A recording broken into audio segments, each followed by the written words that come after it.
Everything you're about to hear is for education and entertainment purposes only. Whilst we are licensed, we're not aware of your personal financial circumstances. Any advice is general advice. Equity Mates operates under Australian Financial Services Licence 540697.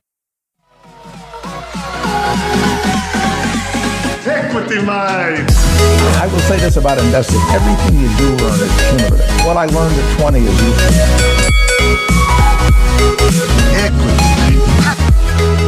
Welcome to another episode of Equity Mates, a podcast where we explore what's possible in the world of investing. If you've just joined us for the first time, welcome. We have a huge episode today. My name is Bryce, and as always, I'm joined by my equity buddy, Ren. How are you? I'm very good, Bryce. Very excited for this episode. We love learning about the property market. We love hearing about how people can invest in the property market. And when we want to cover that topic, there's one person we turn to. We certainly don't try and do it ourselves. That's Sam Gordon, the founder of Australian Property Scout. Sam, welcome to the show. Boys, absolute pleasure as always to be here. Now, if you've just joined us, Australian Property Scout are a leading investment buyers agency. Sam has joined us on the show plenty of times before, but one thing that we've never covered off is Sam's personal story in the property market. And how you've gone. We're going to get personal. We're going to go deep. Yeah, from zero to Lamborghini is the Sam Gordon story. The Sam Gordon story. We've heard bits and pieces. Yeah. Let's go through it in a bit of detail because there's plenty of lessons that I'm sure that we can all take out of this, regardless of where we are on our property journey. So give us the high level to start with, and then we'll unpack it bit by bit. Where did it all begin? Yeah, for sure. I mean, high level, boys, I saw my parents really like slaving away 7 days a week on a farm. Not like a super ritzy, expensive farm with, all the horse stables or anything. It wasn't like that. It was, I literally grew up on a little rabbit farm down in the Southern Highlands, and they work 7 days a week, for their whole lives. And that's what I grew up around. And I knew from a very young age that I didn't just want to be grafting my whole life for that sort of income, right? Nothing against my parents, and massive respect for the hard work that they always did, and they really instilled that hard work in me. But I didn't want to do that. I didn't want to be grafting, in my 50s, in my 60s, just to be kind of sitting in an average position. So I knew I wanted more, and I think as I started getting a bit older, you'd always hear the stories about, say Harry Triggerboff, like, Meriton, high-rise Harry, 3,000 apartments at the time when I was a teenager. Or you'd hear about people that were either super wealthy, they either made their wealth in property, or they made their wealth somewhere else and they stored it in property because it was such a dependable, reliable asset class. And that was pretty much the extent of what I knew about it when I was younger and growing up. And pretty much, man, like a few different things sort of turned around and to really, in terms of what really kicked it off, I was looking at cars. So I'm born in 1990, so I'm 34 now. In the early to mid 2000s, it was all the hype of Fast and Furious when it first came out, right? Yeah. All the Jap sports cars, the Supras, the Skylines, all this sort of stuff. And I really wanted that. And I'd been working my butt off, and my old boy was a mechanic by trade.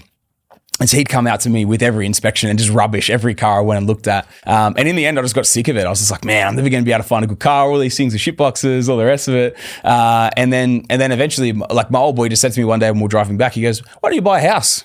Why don't you go buy a property instead of looking at these things, And I had this old clapped out, I had an old Land Rover Discovery, and I used to just drive that around. And I was like, you know what? And then remembering the stuff about like Harry Triggerboff and stuff, man, it just like made me think, you know what? Like money can be made in property. I'm a high school dropout, don't have a trade. I was working on the parents' farm at the time, trying to figure out what I was doing. I was playing sport at a semi-professional level, playing soccer. I knew I kind of needed to do something else, and that's where I started thinking about property again. And I'd been saving hard for a few years, saved my first deposit, and I'm 34 now. I've got 84 properties, individual titles. I've got 108 rentals. Wow. Yeah, and I've been doing this for a long time. It's 15 years almost to the day. You said you're born November 17th. We caught up last time. Yeah. My very first property settled on November 17th in 2009. It just triggered in my head because I always remembered that date. There you go. So you were buying your first property. I was in year 11 at school. There you go. Man, and that was the turning point, man. So much changed after that, but it's been nearly 15 years to the day. In terms of when we're recording this, it could have almost been today that I was negotiating on the first deal. So, or got that first deal. So wow. It's been a long time sort of coming, and it's been a big, long, hard graft, but I love it. Yeah, I'm so passionate about property and love what it's been able to do for me as well. So So we want to unpack the story and really like draw out the lessons, the mistakes, the insights that you drew along the way. Yes. But I want to ground this conversation in, I guess, something that you would probably hear a lot when you tell your story, which is that was possible 20 years ago. It's not possible now. And you know, cost of housing is crazy at the moment. Like people really feel it. Yeah. So help us understand, is this a story of early 2000s Australia, or is this a story that is repeatable in 2024? It's definitely repeatable in 2024. So I've got clients that are in their early mid-20s, any age, right? But just to paint the picture, that are average income earners in Australia that buy 3 properties in 12 months off one deposit.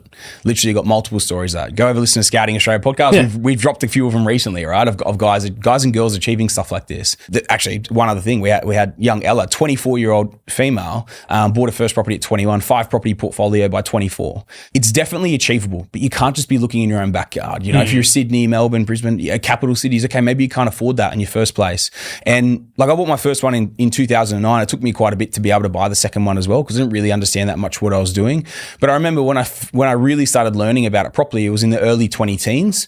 And I remember thinking exactly the same thing. Oh, the guys that are like well in front of me now who started 10 years ago, I'll never be able to do what they did. And man, it's so possible. Like when I was still working PAYG, income earning less than 100 grand a year, built a 20 property portfolio and won Investor of the Year before I ever started a buyer's agency or anything, right? So it's definitely possible. And that's only going back, that's 5 years ago when I won that, right? Or four, it was 2021. So it was 4 years ago. So yeah, man, it's definitely still possible. Yeah. And I think it's just one of these things. It's you either have the mindset to be able to do it and you just go and find that way and embrace that change and that different way of doing it, or you say that it's not possible and you can't do it and you talk yourself out of it before you get there. One of the biggest things, that I almost always forget to say was I was making $39,000 a year. So I was making $750 a week gross. I was netting $584 a week.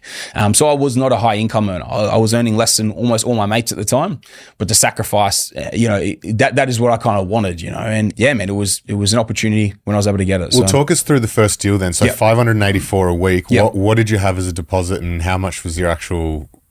So my max servicing was 250 grand pretty much on the dot. So that's all I could buy. Now I was living in the Southern Highlands of New South Wales, and which is kind of an hour and a half south of Sydney, 45 minutes from Wollongong. And so I was looking at Campbelltown was to the north, about 30 minutes to the north, and Wollongong was about 40 minutes to the east on the coast, right? And I was having a real good look at what you could kind of get around there. Now, a house at $250,000-$300,000 in Campbelltown at the time, you could get something. It wasn't the nicest area, and I was having to use this as a first home owner, right? So to actually get my foot in the door, I was using a first home owner grant. At the time in Australia, it was a $7,000 grant. In New South Wales, they did a little program where they doubled it, and they doubled to 14 grand. I missed the double because I couldn't find exactly what I was looking for, but then they did a 50% extra. So instead of 14, it was 10.5. So I got the $10,500 grant and no stamp duty. So that for me at the time, I needed it. I'd only saved about 25 grand, and making that amount, like you're not getting very far, And I was making that and playing the semi-pro soccer. So that's like literally all I was really doing. So yeah, man, it took me like 3 years to sort of save that. The no stamp duty, the first time owner grants really what helped me sort of get in the door. And were you at that time thinking owner occupier, or were you thinking investor from the very first deal? No, I was definitely thinking like from my first place. You know what I mean? Like I didn't understand investing that much at the time. I'd heard a little bit about it, but I was like, I needed the first time owner grant, and people said to me, oh, you can pretend live in it and then rent out all that sort of stuff. And I was like, you know what I mean? And I was like, oh, I'll just see how I go. I decided to look at Wollongong. I thought, you know what, university city, it's got a lot of good things going for it. At the time, it was gentrifying, which I didn't really know what that really meant at the time, but it was going through a bit of a cleanup, and you could buy good units in and around the actual CBD there for like, 350 grand.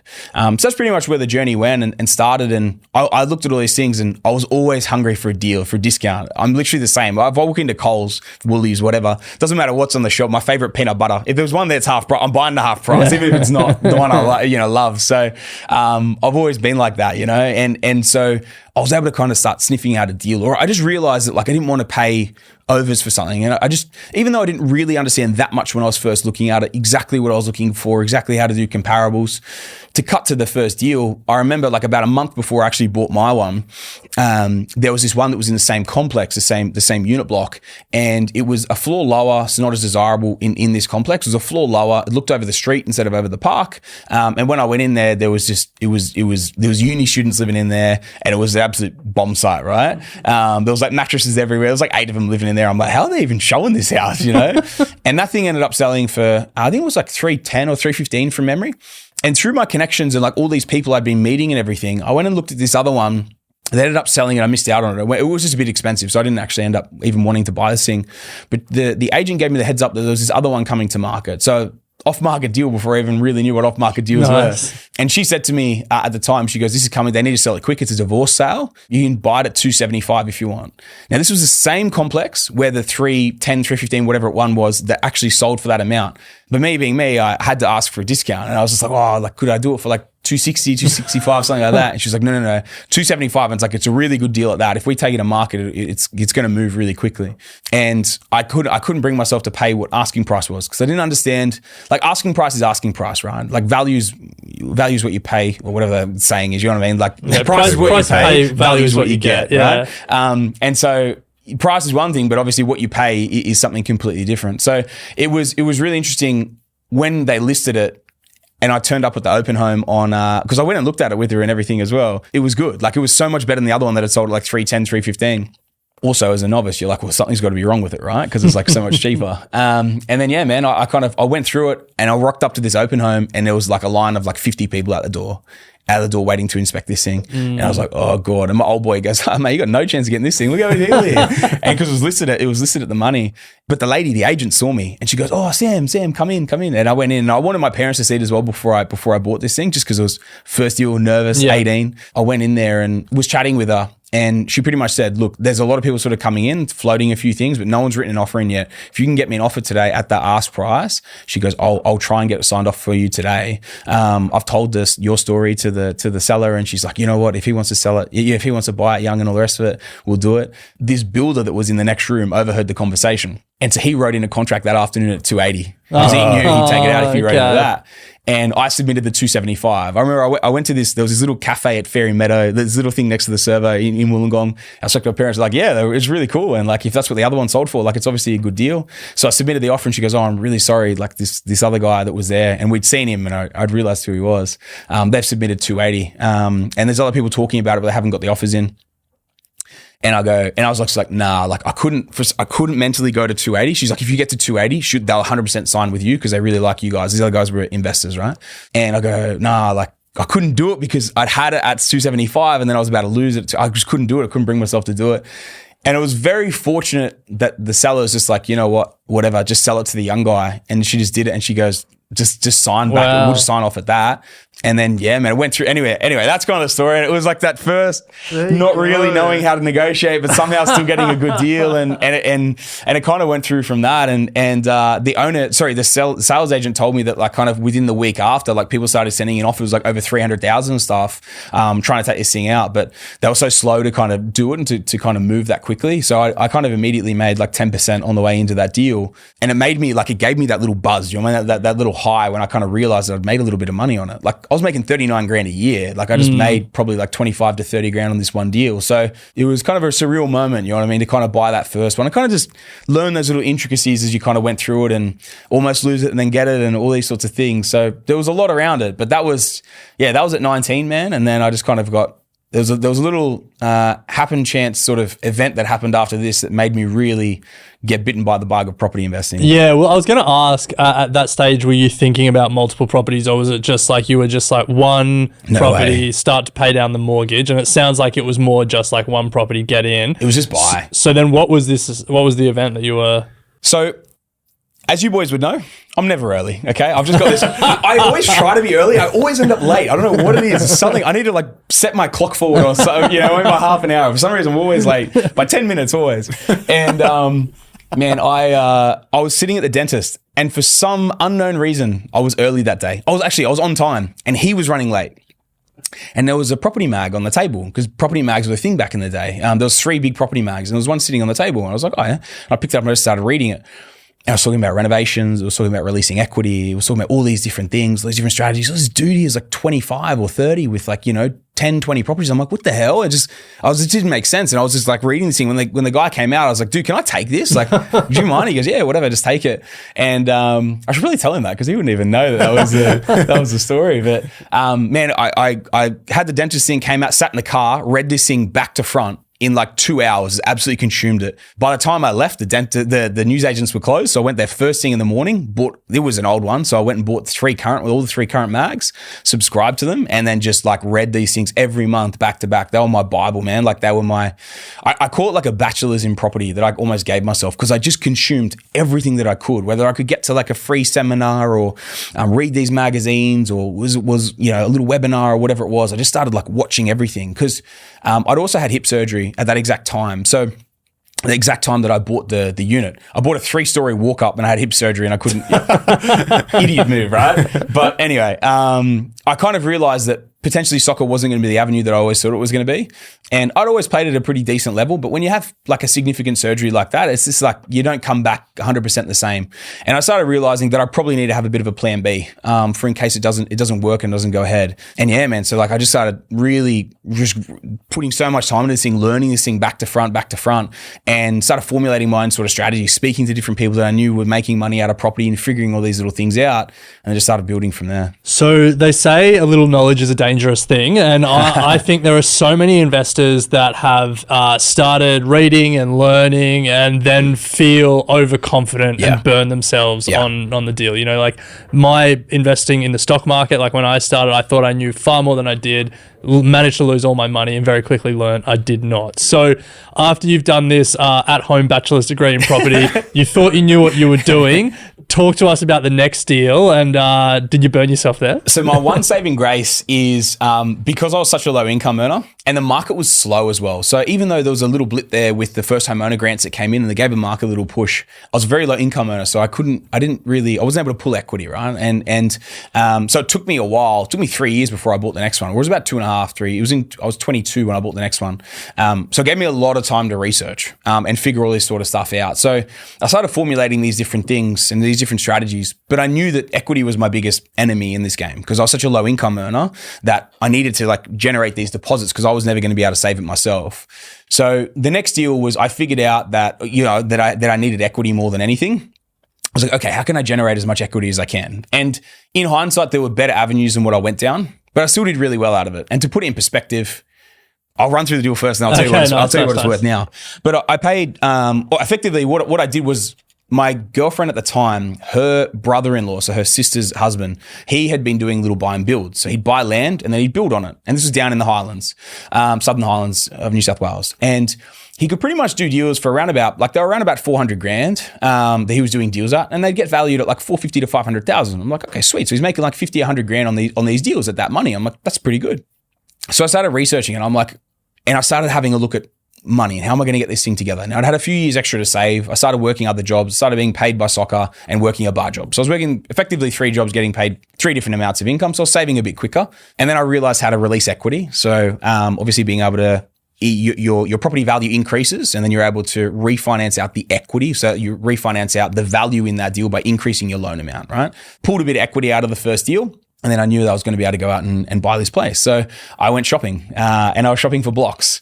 Timing again was very much in my favor. So this was in 2012. Now the Sydney boom started in 2013. The Southern Highlands and Wollongong started properly in like 2014. So it was about a year lagged behind Sydney proper.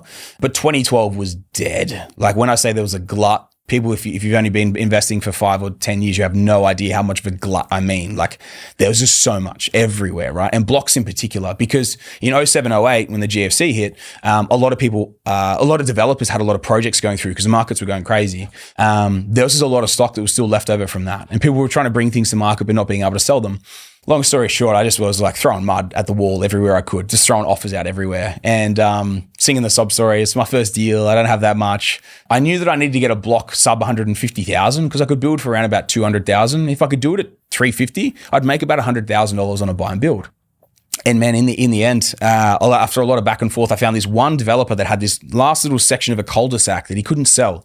It was like it was almost like a bit of a stink about this development because it hadn't sold it'd been sitting there for over a year. And everyone's like, there must be something wrong with that thing. They'd let it overgrow. There was all these willows out the back, which like willows look nice enough or whatever, but it was like this little sort of creaky sort of thing out the back, down the bottom. And everyone's like, there's got to be something wrong with those blocks. And I went and looked at them, and they all had building envelopes, and which was sweet, which was fine. But what I did was I kind of found one that was like, it was big, but it was deemed as like a really hard building envelope to kind of do. But I just kind of like was being creative with different designs that I found. And I was like, I'm pretty sure I could fit this on there. And then I asked the brother-in-law, and he goes, yeah, 100%, you better fit that on there. So it was like the least desirable block in the whole thing. But the agent and developer knew that if they sold one, the stink would be gone. Because it'd be like, oh, one sold. You know what I mean? It's like, they're selling quickly and all the rest of stuff, And so they were on for 200,000 plus. And I threw a first offer in at 100 grand. And the guy's just like, bro, what are you doing to me? You're killing me. It's like, they're on for 200 plus. And I go, man, this is the least desirable. It was actually the second biggest, but it was just like the layout of the block and the way that this envelope was that most people thought you couldn't really build within it. It made it, in a way, like one of the least desirable. And he goes, nah, it's got to be 200 plus. I go, man, they've been sitting on there for a year. Can you just take it to him? It's my first deal. We'll just tell him this, all the rest of it. And eventually they came back at 180. I was like, okay, he's dropped like 10% off straight off the bat. He's dropped to that. And I go, man, I'm pretty much at 100. Like I've got like nothing in the tank. After a lot of backwards and forwards, we ended up at 133,000. And I think they just realized that if they sold one block and just got one off the decks, then they were, they could change the ad to selling fast. The stink could be gone. And literally within like a month, maybe like within 2 months of selling that, all 7 of them were sold. It was weird. So it actually did work, right? And they all sold at like 180 plus, 170, 180 plus. So they finally got rid of them. And so with the size of the block I had, I knew that I kind of made, even in this thing, I'd made like 40, 50 grand. I was like, started really making sense as to how you can actually make money from this stuff. Fast forward 12, 18 months, within 12 months, I'd built the house. I think I built the house for 204. And then I'd landscape the whole thing myself for around about 20 grand. YouTube is amazing. If you have no idea what you're doing, I can actually say it now because I'm well past when I would need to have had it engineered by. I built this massive retaining wall at the back. Nice. But it was like, you have to, if you go over a meter, you're supposed to, I don't know if I should be saying this, but if you go over a meter, you're supposed to have it engineered, or over 900. But I had these 2.4 meter posts. I was like, I can't really afford like a drop saw. So I was like, I'll just dig further, and I'll just put 1.2 in the ground and 1.2 out, which is actually like so engineered, that over-engineered is not funny. All these bags of concrete, that thing's never moving, right? But I was just watching YouTube on like how to do all this stuff, and I learned how to build fences, build gates, built this massive retaining wall. The only thing that I didn't outsource was the driveway, because I was like, I don't want to stuff that one up. But everything else I did myself. Yeah, man. And in the end, I did the whole deal for 355,000. And I got it valued like almost straight away after for 450K. Wow. So I made. Do you still have it? I do. What is it? It's worth like 1.3 mil now. Wow. Wow. Yeah. So and that was 2012. 2012. Yeah. Do you still have your first investment? No. So the unit. No nostalgia. It was. It took me a year to sell it. Okay. So that's kind of one of the really big turning points in my portfolio. Around like 2016, 2017, heaps of stuff happened in my journey, in my life, sorry, I should say. And it was that one property I was like, I'll never sell this one because it was my first one, and I had to sell it. But yeah, man. But what I realized was after that was then I came into the next roadblock. So I did that deal. I made the money. Like, yeah, you can access the equity, but you can't buy anything else because your borrowing capacity wasn't there. And so it was like, and then I started realizing, well, now I need to actually also target cash flow. And so what I realized I needed to do, now I was fortunate with interest rates coming back a little bit during that time frame. So when the Sydney boom started to kick off, interest rates were coming back a little bit, and I got a little bit of a pay bump as well. So I started making a little bit more money. So my serviceability came back. But what I realized was I couldn't do away with servicing. So if I bought one more, because I was doing all this reading, I was like, okay, so there's 2 things I really need, equity or cash flow, or I need them both. So I was like, but they're the 2 things. You either run out of one or the other as you're going through your journey. You run out of one before the other, so you have to preempt it. So I realized that cash flow was now the thing that I need to focus on. But I was like, okay, but I also can't run out of deposit. So then what's the game plan here? So I kind of realized that the best way for me to do it was I'd go somewhere more affordable that I could buy at a discount. So I started implementing everything, but then I could also renovate, add value. And then at the back end of it, I would also have positive cash flow. And so I started looking around at different capitals that would offer this. And I landed in Adelaide. I was looking between Hobart and Adelaide, But I read too much into the media, and like Hobart was getting absolutely hammered. If I'd bought there, I would have doubled my money in about 3 years. It went crazy, right? It went absolutely crazy. But timing was still okay for Adelaide, and all those Adelaide properties have tripled now, so it's all good. But yeah, I went down there and I kind of pretty much played the same sort of story of just like trying to find things at a discount, who was stressed, where could I get these different deals. This was probably within 2 years of the other one. How many deals are we talking back to back to back? 2 deals back to back. So I started doing 2 deals a year. Okay. Wow. So yeah. So 4 years between first and second? 3 years. 3 years. Mm-hmm. And then from there, you're doing 2 deals a year. It was also about 2 years after the second one, because I had to do the build. I had to do the landscaping. So what I had to do was I had to wait for my check to come through from soccer once a quarter. And when that came through, that was my money to buy then the concrete. go to Bunnings and go buy the next stuff. It was crazy. It was the first block to build, and then the first house to be built, and the last driveway to go in. Yeah, right. Okay. It was just a gravel that whole time.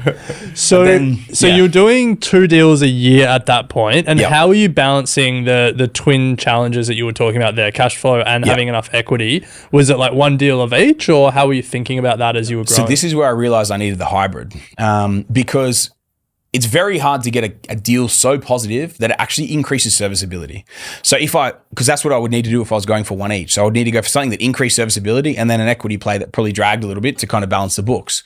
What I realized I needed was something that was like, not, because a lot of times if you go something that's so cash flow positive, you're detracting from its ability to grow as well. Or something else is detracting from it. Or you're spending a lot of time doing a very advanced strategy. So at the back end, you have got that. But what I realized was combining all those different things. So buying in a market right at the bottom of its cycle that already had a good yield on it, buying it at a discount, and then forcing value and rental growth through renovations. I realized if I did that, I'd be able to keep my yields about 8% plus and also make equity on the way in that I could strip back out. And so I realized with the equity that I pulled out of the second deal, the build, I was like, there's no guarantee Sydney's going to keep growing, even though it was at the time. I was like, there's no guarantee it's going to keep growing. So I need to make sure I can get my deposits back out of this deal. So I was trying to make about 30,000 on each deal when I did them. When I went into Adelaide, it was crazy. You could still buy in Metro Adelaide for sub 200,000 for a house. Wow. It was wild. Cut a long story short, the first one that I picked that up at 155 grand. Very basic cosmetic reno. One of my favorite strategies for saving costs if you're renovating yourself is sleep in a tent out the back. I did that for a week. And then while I was down there sleeping in the tent out the back renovating it, I bought one in the next suburb over as well. So 155 for the first one, 177.5 for the second. The funny thing about those as well is people always have this like connotation with a fibro shack, right? And a fibro being a piece of crap, right? The first one I bought at 155 was the fibro. I have never had an issue with that house. I've owned it now for 9 years. Never had an issue with the house. And then the brick one suburb over, that was a bit more expensive, slightly better. For some reason, there just always seemed to be little niggly maintenance things that always annoyed me on it. It's kind of funny to reflect on that, you know, like this little fibro thing, it never caused me an issue. How are you paying yourself if you're living in a tent in the how are you backyard with keeping all your of job your for cash properties? flow? Yeah. Myself? Yeah, like how are you living? Yeah. Like people would be listening to this going, oh, all well and good, but like I have a job to hold down. Yeah, I can't go to Adelaide for a week. I can't go live in a tent in Adelaide. And this is where most people wouldn't try and think outside the box and say, okay, how can I do this? Almost everyone has 4 weeks a year in holidays, right? Yeah. It's putting a week of holidays a year into renovating a house. Yeah. Okay. So from when I was 21 until I was 27, I didn't travel.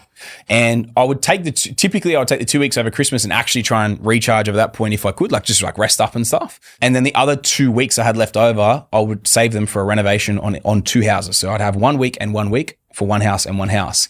And I ran that for about 5 years. And wow.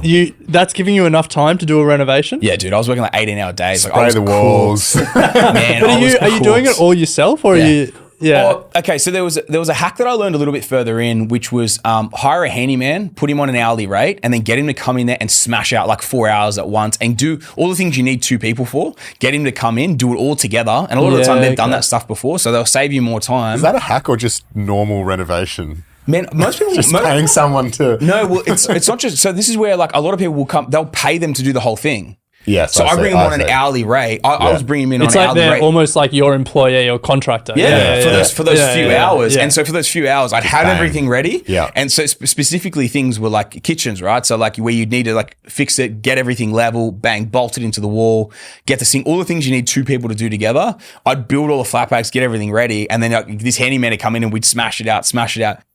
one of the unit blocks that I did once, I did that exact thing and I smashed out each unit in 3 days per 2-bedroom unit, just with that exact methodology of coming. And then I'd just he'd be in there for 4 hours. Then I'd do another 10, 12 hours myself, sleep like 4 hours and then just bang, get up and do it again. And then by the time you get back, you're absolutely knackered, like absolutely. But there's something so gratifying about like and almost like humbling to yourself that you're just like, man, like I'm putting the work in, you know, like this is paying off. I was also seeing almost all my mates start to surpass me with incomes in a big way.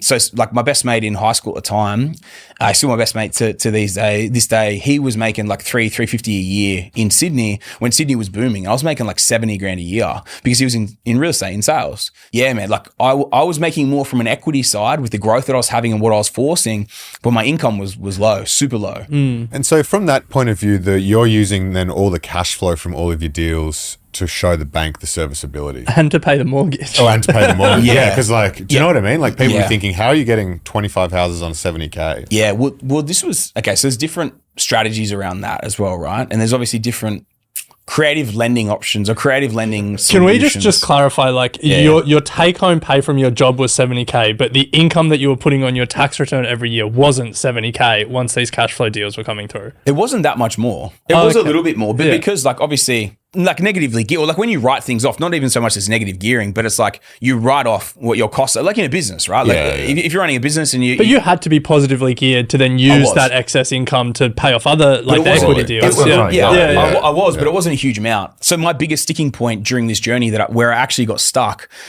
was when I got to a lending point where even though I was making like most of those deals were $5,000 a year positive, right? Which was enough to keep borrowing each property. But then I did hit an inflection point where it was too much of an imbalance. My DTI, my debt to income ratio was too high and the banks wouldn't lend me any more money. There's a few different sort of creative lending solutions that I was able to kind of go through. But the biggest thing for me, so come to my summit. A lot of it's in, man, that's what like, School of Property is like I break down my exact journey like in terms of everything that I go through with it. I had to go through with it, and there's a lot of stuff in there that's just like, dude, it took me like 10 years to learn this stuff that's in there. I've been in there for 15 years now, and it was 15 years when I sort of created the course. But the amount that's in there, it's like, for the first 10 years, I was literally, I gave myself a bachelor's, but I didn't have a roadmap. You know what I mean? I didn't have someone guiding me and leading me along. So I was making mistakes. Even from like what I was purchasing from those purchases, that was actually smart because of the income I had at the time and what I needed to buy, they were the right deals. But in terms of like what I was still holding on to and what I potentially could have been doing, that's where I could have been a little bit more strategic with it. But yeah, man, pretty much like each of those deals I was picking up, they were running about 5. So I would also pull the equity out. So I would make the equity on it, get that equity uplift, and then the banks would let me refinance it back out for the next deal. And then after that was completed, most of those deals were running circa, give or take, like $5,000 a year positive. The thing to throw into the equation is banks always shave rental income. So they knock it down a little bit, but it was enough that I was able to still keep borrowing from that side. Yeah. So we've had a pretty good run so far. It doesn't sound like anything's gone wrong, but I'm sure there have been some mistakes. So talk us through some of the big mistakes you made at that time and what you learned from them.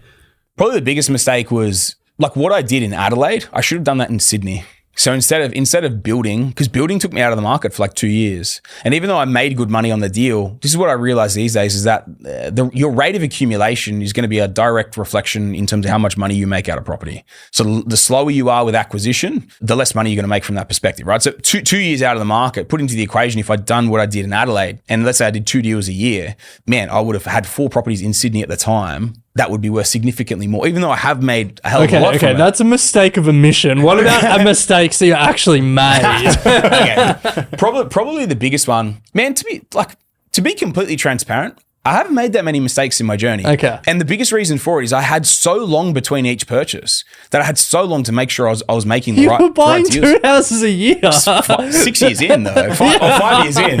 Yeah. You mean at that point? Oh yeah. Actually, all right. I bought in the wrong market. Yeah. So I bought in Adelaide instead of Hobart. If I hadn't listened to everyone that was trying to talk me out of, and it was all over the property mags, it was Hobart's a ghost town. It'll never grow. Population's decreasing, all this sort of stuff. But what they didn't factor into the equation is that when baby boomers were selling out of Sydney and Melbourne during the Sydney and Melbourne booms, they were going to a cooler climate where they could buy property for significantly less, and the housing market went crazy. So if I look at like a mistake in terms of what I would look at was, I bought in the wrong market at the wrong time. You know, again, fast forward to now, those properties I bought at 155 and 177, the 155 one would be worth 450 plus now, and the 177 one would be worth 500 plus now. So I've still done well out of them. But if I look at a mistake in terms of how quickly I could have changed my trajectory, they were the wrong markets to buy in at the time. The next year I went into Brisbane. So I went to Brisbane in 2016 and I did a double in there as well. Again, could have bought into a better location, but I did really well on each deal. Like I made good money on each deal that I bought, and I forced value through the renovations. I pulled the equity. I still had the positive cash flow. They still allowed me to move forward. It was probably when I hit, so it was at the end of that year when I was 26, okay? This is where everything started to, I wouldn't say unravel. It was just it was a turning point for me. I also bought a block of dirt where I was going to do another build on it. So that was probably, it wasn't the wisest decision, but I knew I was going to make a good amount of money on it. I bought the block for really good money, but then APRA came in and made their changes and my serviceability was shot.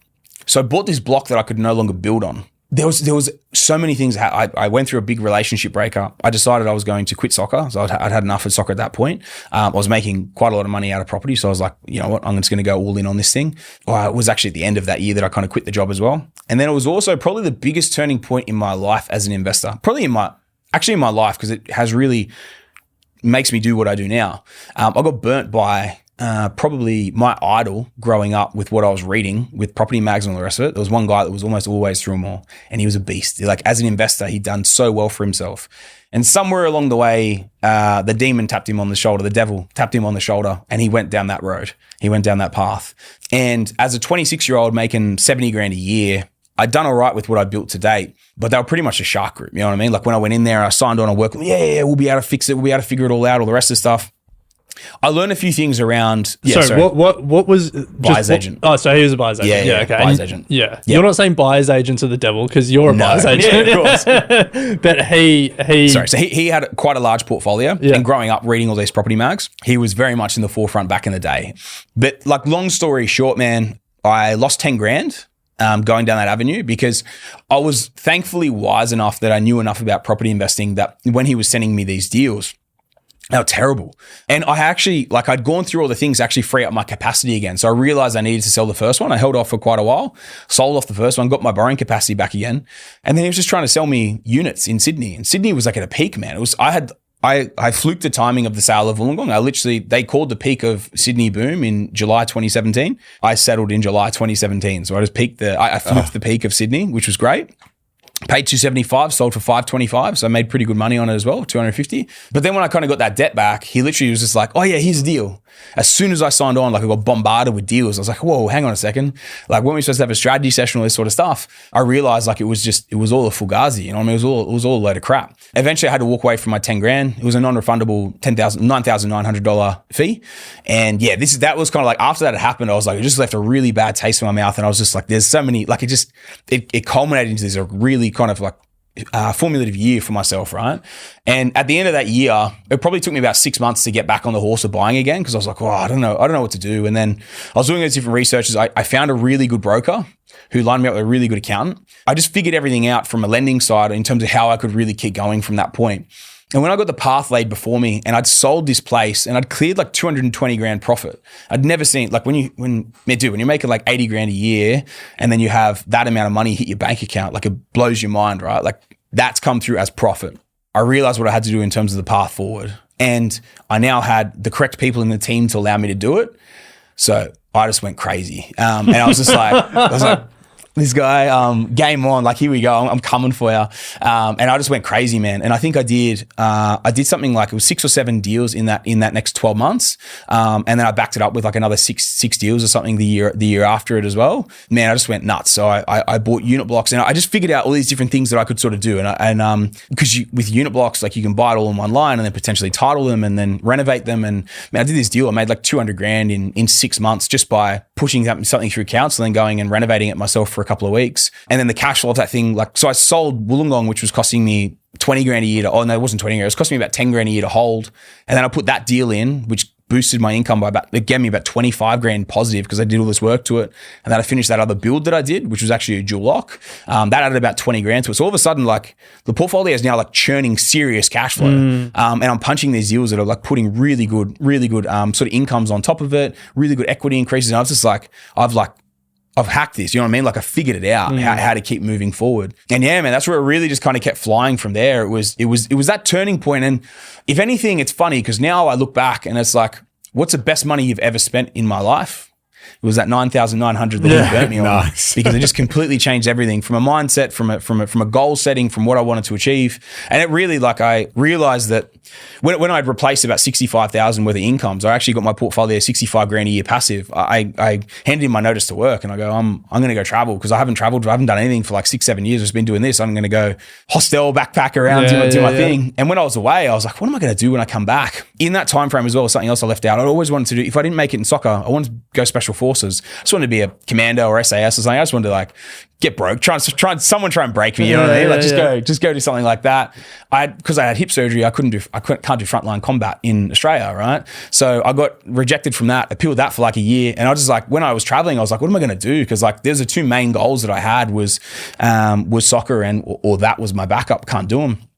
And so that's when I was like trying to really figure out what I wanted to do, and that's when my mind just kind of kept going back to, man, if this guy's got like such a bullshit ego that, you know, or this fugazi around him that people think he's so good, then like, why don't I go out and actually help people do the right thing in their portfolios and actually be someone that does what they say they're going to do from this side? So that's when I decided to do the buyer's agency and kind of, it's where it all kind of came back in. It's funny, at the end of that year before I think it was before I started the buyer's agency, I got the phone call late 2019. Actually, so I'd started the buyer's agency like 6 months before.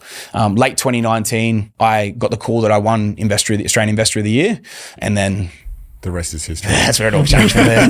Well, it's probably, so fast forward today, you've got 80 odd properties in the portfolio, very successful investment buyer's agency. So we got a few questions just to close out, I guess, cool. a few quick fire ones. You were obviously quite leveraged throughout this whole thing. 100%. What happened when rates had the most historic rise in history over the last 3 years? I've been in the game for 15 years now. So when the rates started going up, like you even think of those first deals that I did, they've all like minimum doubled, if not tripled. Some of them have quadrupled, right? My LVRs are really low. I've always had a really strong focus on cash flow. Doesn't matter how much I ever make from an income. I always balance out my portfolio with cash flow. And so my portfolio was actually running at a ridiculous level positive because interest rates were so low. Yeah. You know what I mean? And like, it was all these people saying, oh, you know, or like investing off the idea that it was going to stay that low or stay, anywhere near those sort of rates. And I knew it was always going to come up. So I was strategic. I sold things off when different markets reached their peaks. I banked big profits. I cleared debt. I kept building in strong cash flow assets. So my positive cash flow is taking a hit, of course. Like when you go up by 4.25%, interest rate, it's 100% going to take a hit. Doesn't matter what size portfolio unless you're debt free. But it's still positive. It's still positive by a fair amount. So I think that's the biggest thing. But when I was early, and you just got to embrace.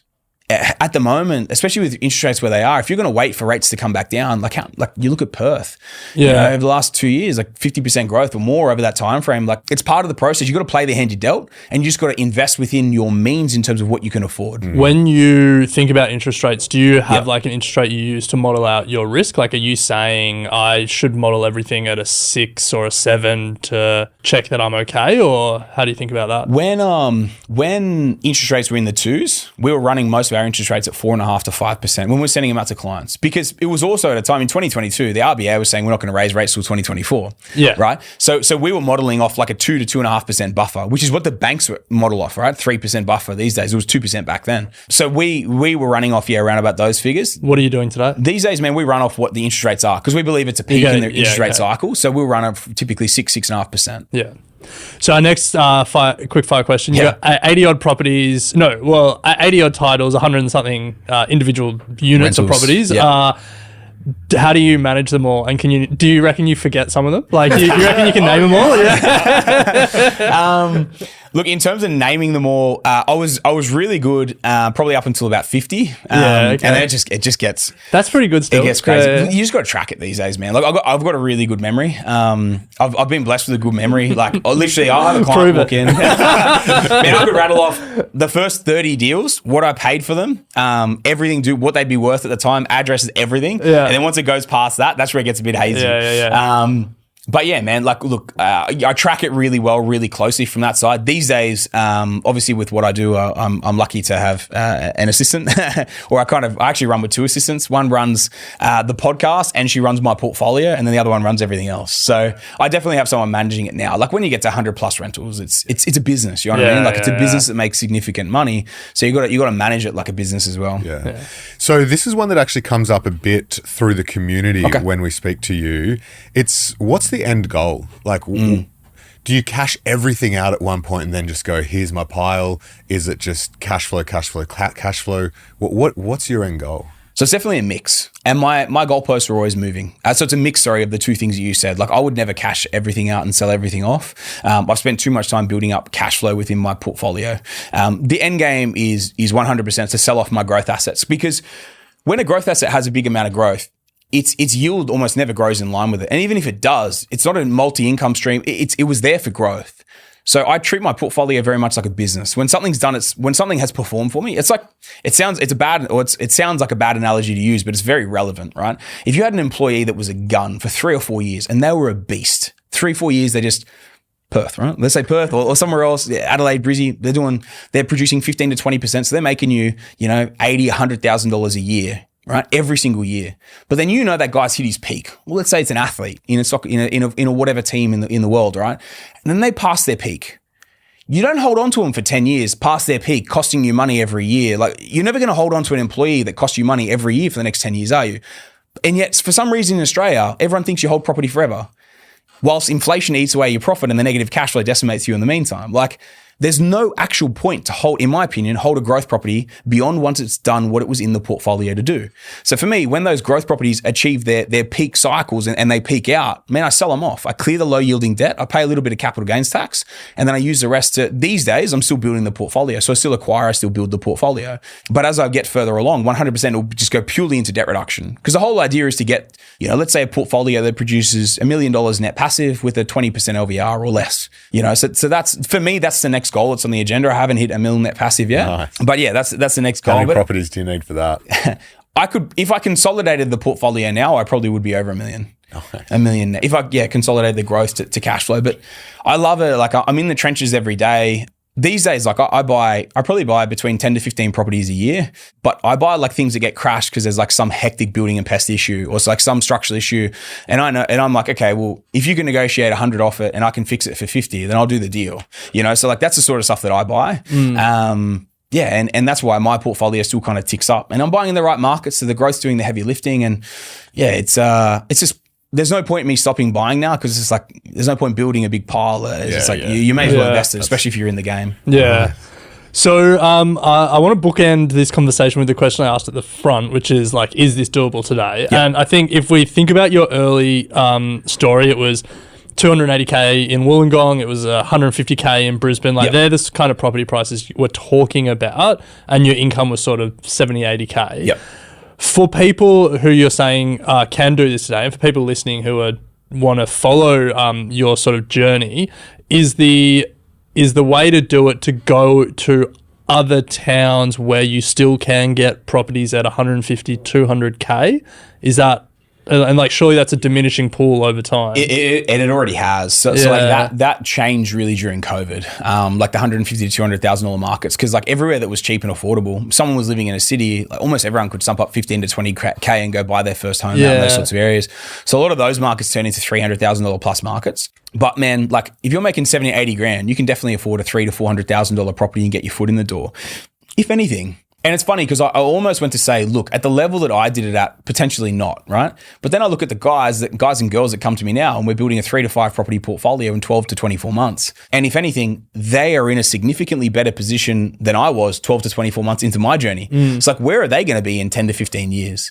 And I think it really comes down to like, what are people willing to sacrifice as well? Remember, I did 6 or 7 years with no travel. My idea of a holiday was going and renovating and doing 18-hour days, renovating a house. So I think it's like, if you're willing to do the work and either work with a team that can help you do it or research the hell out of it and try and figure it out yourself. And then this is the thing, there's so much that went into it. And I think like where I'm really fortunate now looking back on is like, even though it took me ages to build the portfolio at the beginning, it gave me so much time to properly understand what I actually needed and not rush decisions. I think where a lot of people make the mistakes these days is they take some 2 years to save a deposit, and then they get the deposit, and then they get a pre-approval, and then they just go rush the purchase because it's taken so long to get there. And this is where, obviously we help people not make that mistake and then show them through the financing pitfalls and all the rest of it to build. If you can build a really significant amount in the first couple of years, like you took, say, 5-6 property portfolio in a 2 to 3 year window, we're probably talking a $2 to $3 million portfolio. As that's going through its growth and you're refinancing all the rest of the stuff, man, you can build a significant portfolio for sure. Also, one quick note on that. Most people would not want an 80 property portfolio. Like it is. Sounds pretty good. I reckon if you surveyed most people, you'd get more yeses than no's. Net passive. Sounds pretty good. What I more mean by it is there's a huge amount of headaches that come with it. And $1 million net passive, like for the average person out there, is probably like, ask, do you need that much? Like, or would like 250. Yeah, but do you need that much? Like, once you get the bug, yeah, that's the thing. I think like realistically, what you could build is like a 20-30 property portfolio. Like we're talking, you build a 20 plus property portfolio, 20 to 30, you're talking like you could build easy $500,000 passive income. You know what I mean? Like I've gone silly because of what I do, right? It's just like, it's silly to get to this level. It's silly, but it's just like the deals would have got crashed. It's a headache for someone else. I can create a solution out of it and do it. It's a privilege to be able to do that sort of stuff. But what I more meant by it was like, there's a huge amount of headache and blood, sweat, and tears that comes with it. And it's also a huge commitment piece. Okay. So like that portfolio that size, it is a huge commitment piece to kind of get there as well. Whereas like if you could build a 20 to 30 in 10 years and then chill and then consolidate and sell them down and you still get to your $500,000 or maybe $1 million, like obviously it depends on what you buy and all the rest of it. It's still pretty good without having to, it's obviously still amazing without having to go silly, right? Yeah. Well, if you are looking to just build a one property portfolio, Sam's your guy. You can head to australianpropertyscout.com.au. Final question, Sam. What's your net worth? Kidding. We'll reveal that in the next episode. We'll do a check-in. We'll do a check-in next episode. No, but seriously, thank you for sharing the journey. And I'm sure there's a lot of people out there who have taken some inspiration from it and will hopefully get in touch with you guys. It's a pretty amazing story. So thank you so much. Absolute pleasure, boys. Honestly, absolute pleasure being able to jump on and share it. And I hope people can take some inspiration and get on the property journey as well, because it's an amazing vehicle when you use it correctly. You have been listening to an Equity Mates Media production. In the spirit of reconciliation, Equity Mates Media acknowledges the traditional custodians of country throughout Australia and their connections to land, sea and community. We pay our respects to their elders past and present and extend that respect to all Aboriginal and Torres Strait Islander peoples today. This podcast is intended for education and entertainment purposes. Any advice is general advice only and has not taken into account your personal financial circumstances, needs, or objectives. Before acting on general advice, you should consider if it is relevant to your needs and read the relevant product disclosure statement. And if you're unsure, please speak to a financial professional. The hosts of this podcast and their guests may have positions in the companies mentioned. Equity Mates Media operates under an Australian Financial Services Licence 540697.